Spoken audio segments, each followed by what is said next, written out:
Europe is about to enter one of the most intense phases of human spaceflight ever.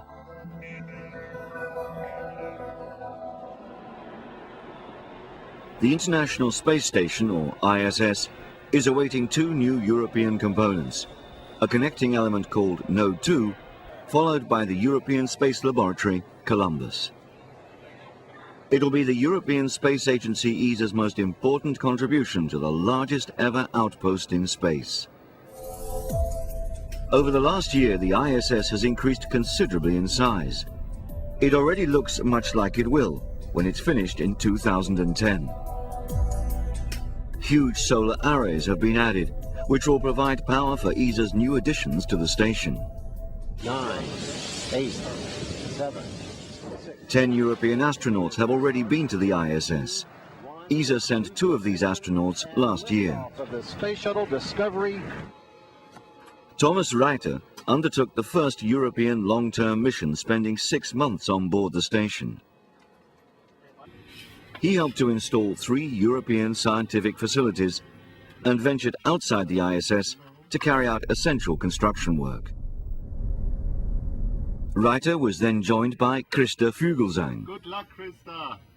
Staying on board for 13 days, he too performed spacewalks for repairs and maintenance tasks before returning to Earth with Reiter. One of these tasks involved freeing and retracting a solar array that was stuck. Throughout these missions, the control center that will operate the Columbus laboratory was up and running. The experience that this gave ESA will prove invaluable in the coming months. The first task of the next ISS phase is to attach the Italian-built Node 2 connector, which the European Space Laboratory Columbus will be mated to. This will be carried out by ESA astronaut Paolo Nespoli, who'll fly with Node 2 on board the Space Shuttle Discovery. The following shuttle flight will carry 2 more ESA astronauts, along with the Columbus Laboratory. During a 12-day mission, Hans Schlegel will carry out 2 spacewalks to install the laboratory.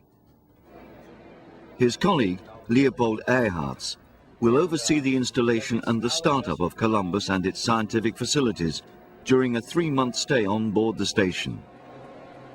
Although Columbus is the smallest ISS laboratory, it has the same scientific, power and data handling capacity as the other larger laboratories owned by the USA, Russia and Japan. It will arrive in space with 4 science facilities pre-installed, so that experiments can start immediately.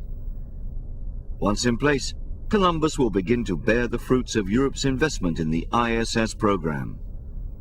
Its scientific results will give us a greater understanding of life on Earth and further the development of technology. It will also help in Europe's preparations for the exploration of Mars and the Moon.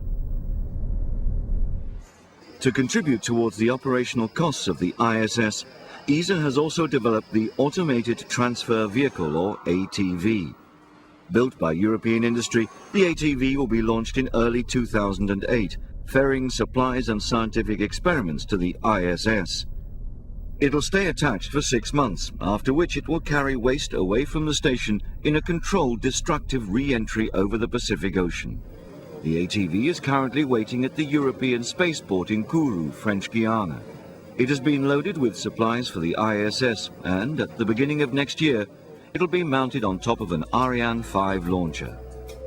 Throughout Europe, thousands of people have worked to provide crucial components, develop computers and software, and build modules for the International Space Station.